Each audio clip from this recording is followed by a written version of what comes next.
A public restroom, a place of supposed safety, became a terrifying trap for marathon runner Kelly Haren.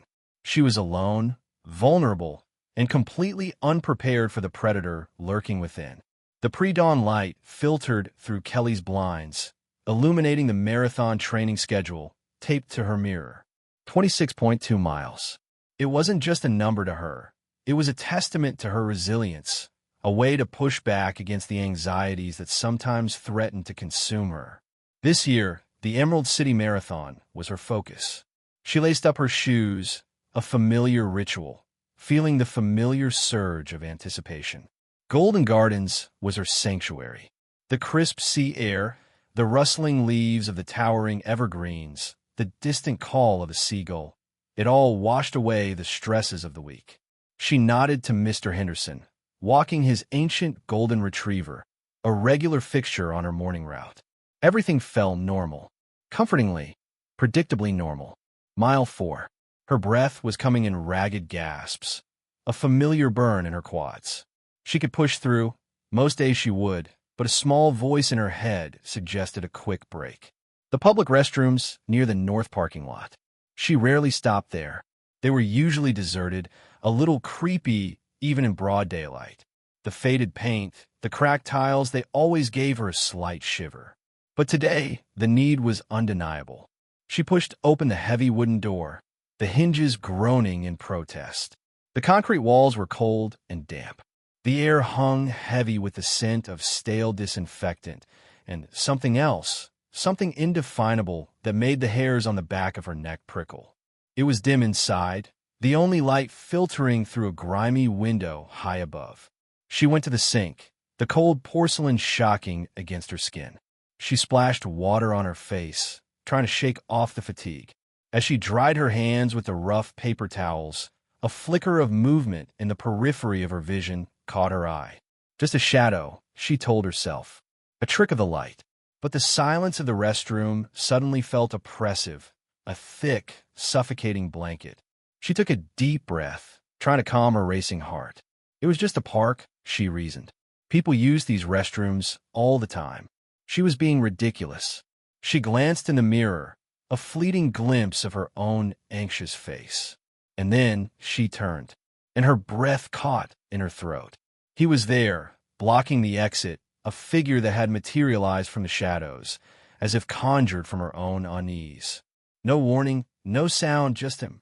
Tall, gaunt, with eyes that seemed to bore into her, cold and devoid of any recognizable human emotion. He didn't say a word. He didn't have to. His hand clamped down on her arm hard like a vice.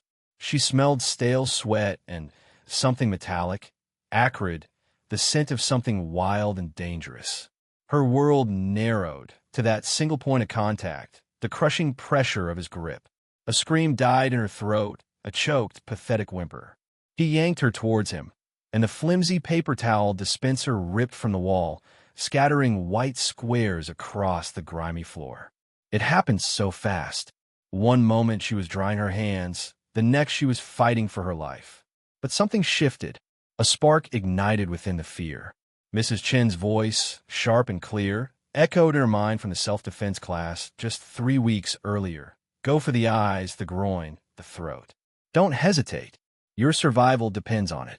It wasn't just the words. It was the feeling, the power she'd felt, however briefly, striking the padded target, the raw, untamed energy that had surprised even her.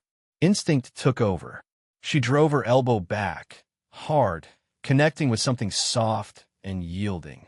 A grunt of pain, a guttural sound that was almost animalistic. He loosened his grip just for a fraction of a second, but it was enough. She twisted, bringing her knee up with all her strength, aiming for the vulnerable flesh between his legs.